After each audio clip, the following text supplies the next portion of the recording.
ہر تعظیم عبادت نہیں، حالانکہ عبادت انتہائے تعظیم ہے، یہ آخری انتہا ہے تعظیم کی۔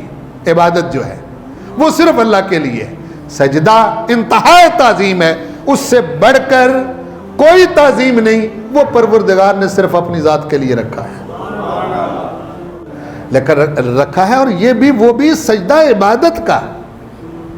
میں پھر آپ کو تھوڑا سا متوجہ کروں گا، سجدے کی شکل ایک ہوتی ہے، اس کی نیتیں دو ہوتی ہیں۔ سجدے کی شکل ایک ہی ہوتی ہے، اسی طرح آپ پاؤں نیچے زمین پر لگائیں گے، گھٹنے لگائیں گے، اپنے دونوں ہاتھ لگائیں گے، ناک اور ماتھا لگائیں گے، یہ سجدہ ہوتا ہے۔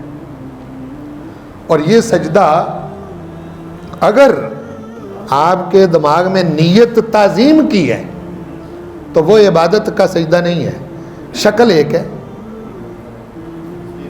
وہی سجدہ آپ اپنے دماغ کے اندر عبادت کا سجدہ کر لیں کہ عبادت کی غرض سے کر رہے ہیں، تو وہ اللہ کے سوا کسی کے لیے جائز ہی نہیں۔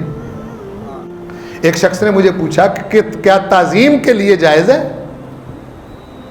میں نے کہا کہ کسی وقت یہ جائز رہا ہے، کسی وقت یہ جائز رہا ہے۔ فرشتوں نے آدم کو سجدہ کیا، عبادت کا نہیں، تعظیم کا کیا۔ یوسف علیہ السلام کے بھائیوں نے یوسف کو سجدہ کیا، عبادت کا نہیں، معبود سمجھ کر نہیں، تعظیم کے لیے کہ یہ ہم سے افضل ہے، اعلیٰ ہے، تعظیم کا سجدہ کیا، تو جائز تھا۔ تعظیم کا سجدہ بولو، جائز تھا، جائز رہا ہے۔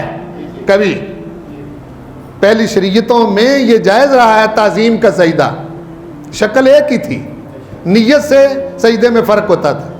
تعظیم کا سجدہ ہمارے آقا نے آ کے منع کیا ہے اور اپنی ذات سے منع کیا ہے۔ لوگ آئے حضور کے پاس، انہوں نے کہا یا رسول اللہ ہم آپ کو سجدہ کرنا چاہتے ہیں، ہم نے ہیرا کے علاقے میں دیکھا ہے راجے کو لوگ سجدہ کرتے ہیں، یا رسول اللہ راجہ کیا شے ہے، ہم آپ کو سجدہ کرنا چاہتے ہیں۔ اونٹ دوڑا دوڑا آیا، پاگل اونٹ، اس نے حضور کو سجدہ کر دیا، سر رکھ کے زمین پر، اس کو اٹھایا آپ نے، تو صحابہ نے عرض کی یا رسول اللہ جانور آپ کو سجدہ کریں ہم نہ کریں؟ اس سے پتہ چلتا ہے کہ صحابہ کا ایمان ان کو اس سطح پر لے آیا تھا کہ ان کا دل کرتا تھا کہ حضور کو سجدہ کریں۔ نہیں سمجھے میری بات کو؟ دل ان کا کرتا تھا۔